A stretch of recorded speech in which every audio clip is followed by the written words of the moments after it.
Alright, magandang gabi po sa inyong lahat mga kababayan. Batang Maynila to, it's breaking news tayo mga kababayan. Si Bryce Hernandez po at etong si JP Mendoza, mga engineer po ito. Diyan po sa Department of Public Works and Highways na nilabasan ng warrant of arrest dahil po sa kanilang partisipasyon diyan po sa flood control anomaly. So ito mga kababayan, inaresto na po sila kasi nandyan po sila sa Senado kanina. So habang nasa Senado ay umattend sila ng Senate Blue Ribbon Committee hearing. At doon na rin sila inaresto. Kasi nilabasan na sila ng warrant of arrest eh. Meron na ring meron ng whole departure order. So etong mga kaso nila, ang alam ko ay non-bailable. So wala pong bail ito. Sila po, ito mga kababayan, panoorin natin tong video kanina po ito dyan po sa Senado, inaresto na po ng NBI. Etong si Bryce Hernandez at etong si JP Mendoza. Ayan mga kababayan.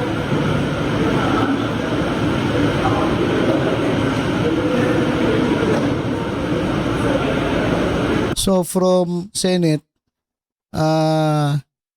inaresto sila ng NBI, di natin alam kung saan sila ihahatid. Pero dapat sa proseso, sa protocol, dapat sila ay dadalhin sa BJMP. Alright, sila po ay dadalhin na dapat sa BJMP.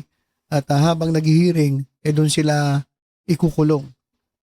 So ayan mga kababayan, isinakay na sila doon sa sasakyan ng NBI. Ayan po. Ayan mga kababayan.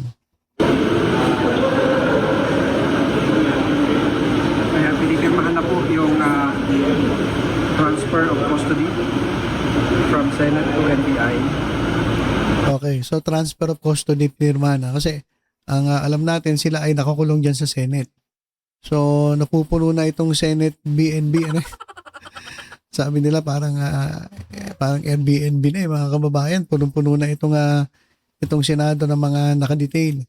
So ito na, kinuha na ng NBI itong si Bryce Hernandez at itong si JP Mendoza. Ito mga kababayan, si Bryce Hernandez, nagsoli po ito ng mga sasakyan, mga magagarang sasakyan. Pero hindi po siya naisama sa Witness Protection Program. So hindi sila pumasa bilang state witness. Hindi katulad ni alam ko ang pumasa sino ba to? Si Alcantara saka si Bernardo. Si Diskaya nga hindi rin na isama sa maging state witness kaya nga nakakulong na si Sara Diskaya. Si Curly Diskaya naman kanina nandiyan din sa Senado. Nag-abogado na naman si Marcoleta kanina diyan sa kay Curly Diskaya. Talagang ewan ko dito kay Marcoleta. Nagdududa tuloy ako parang totoo tuloy yung 1 billion na napabalita dati parang naniniwala na tuloy ako doon. Tapos sobrang laki raw. Naging 150 million. Bumaba na. Hindi ko lang alam kung nabigay yung 150 million.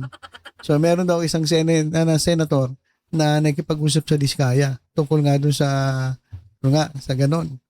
Para lang siya ay maprotektahan sa Senado. So hindi naman yun nakakumpirma. Hanggang ngayon chismis pa rin yun, marites pa rin yun. Pero itong si Bryce Hernandez at JP Mendoza, hindi po sila nakapasa bilang state witness. Hindi po sila sumilalim sa Witness Protection Program. Bagamat nagbalik ng to si Bryce Hernandez. So, kaya yun ang nagagalaiti si Marcoleta Parang sinasabi niya kanina, pero nga dyan, bumaliktad na Pero nga dyan, nagbalik, pero, ano nangyari? Kulong pa rin. Kulong po ito sigurado So, yan mga kababayan, transfer of custody from Senate, nalipat na po sa NBI. Hindi ko alam kung saan dadali ng NBI etong si Bryce Hernandez at JP Mendoza dahil meron na po silang warrant of arrest. Kinasuhan po sila ng ombudsman. Alright? At ito pa mga kababayan, update na rin tayo. Kasabay po ng pagkaso kina Bryce Hernandez at JP Mendoza, ito mga kababayan, si Senator o former Senator Ramon Bong Revilla Jr. ay na-issuehan na rin ng warrant of arrest. Ayan mga kababayan. Ito po yung yung papel Ayan mga kababayan Tingnan nga natin ang nakasulat. Hold departure order to. Okay. Ano yung kaso? People of the Philippines versus Ramon Bautista Bong Revilla Jr. aka Ramon Bong Bautista Revilla Jr. and others. Ano yung kaso? Malversation of public funds through falsification of public documents under Article 217 in relation to Article 1714 of the Revised Penal Code. Ayan, sino-sino yung mga kasama rito?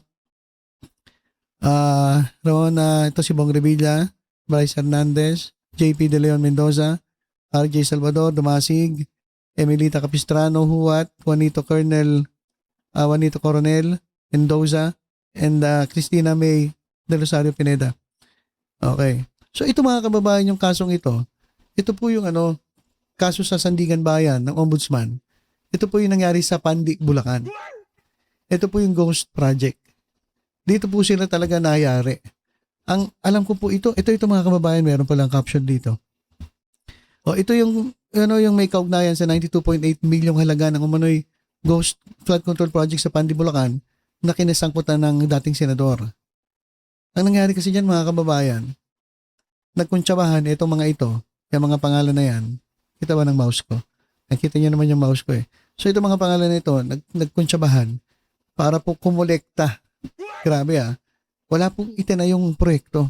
Pero pinalabas sila through papers na ongoing yung project. Nangolekta sila, nagbilling sila, kompleto yung papeles, talagang may accomplishment report, may billing. Pero wala naman tinatayo. So ganun katindi ang sa buhatan nito mga to.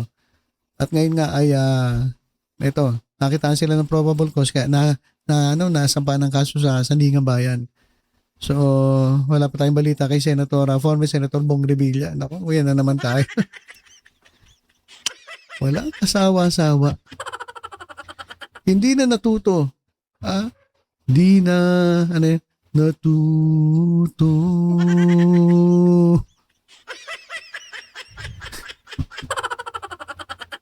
Grabe, no? Hindi na natuto. At iba pa to sa Pandi. Meron pa silang iba pang kakaharapin. Sa Pandi, Bulacan pa lang to. Yung iba pang mga ghost projects. Baka sumunod dito si Jinggoy at kung sino-sino pa. So, ayan po yung abangan natin. Sa ngayon, sila muna yung na-issue ng warrant of arrest at hold departure order. Ito pong nakikita natin sa screen na yung hold departure order. Okay, kasi baka lumipad Baka lumipad dito So, ayan. Nilabas na yung arrest warrant. So, abang-abang tayo mga kababayan. Tingnan nga natin. Okay. At ito, mga kababayan, nagsalita pala si Bong Revilla. Mga kababayan. Ito. Meron pala siyang post. 8 minutes ago. Ayan mga kababayan pakinggan natin si former Senator Bong Revilla. Kung ano yung masasabi niya dun sa kanyang warrant of arrest. Magandang gabi po mga kababayan. Nakatanggap po kami ng impormasyon na lumabas na yung aking warrant of arrest. Nakakalungkot po, parang wala yatang due process. Pero ganun pa man, haharapin ko to ng walang takot. At alam kong hindi ako papabayaan ng Diyos dahil wala po akong kasalanan dito. Hilingin ko lang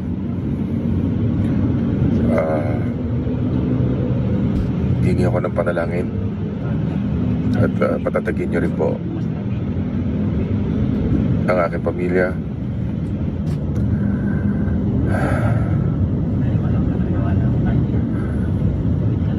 Hindi ko po may paliwanag kung ano yung nararamdaman ko sa totoo lang.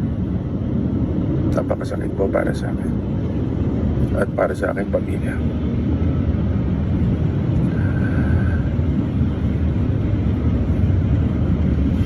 Yun lamang po. Maraming salamat.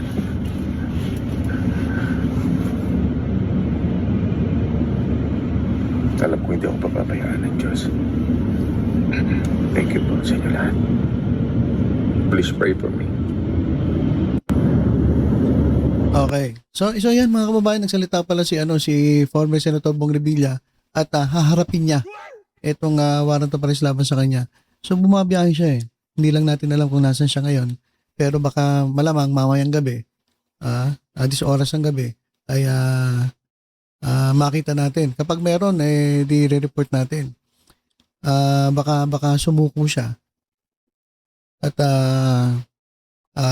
tanggapin yung kanyang warrant of arrest. So humingi po siya ng panalangin former Senator Bong Revilla. Humingi po siya ng panalangin at bigyan siya ng lakas na harapin itong kanyang panibagong kaso na naman kay former Senator Bong Revilla Jr. Ayan bagong-bago, 8 minutes ago. So ngayon lang to. So hindi natin alam kung saan siya pupunta. Sa bahay ba? O hindi natin alam. So tayo stay put, abang-abang po tayo sa development, sa update dito po kay former Senator Bong Revilla. So for the meantime, yun lang po muna. Ingat po tayong lahat. God bless po.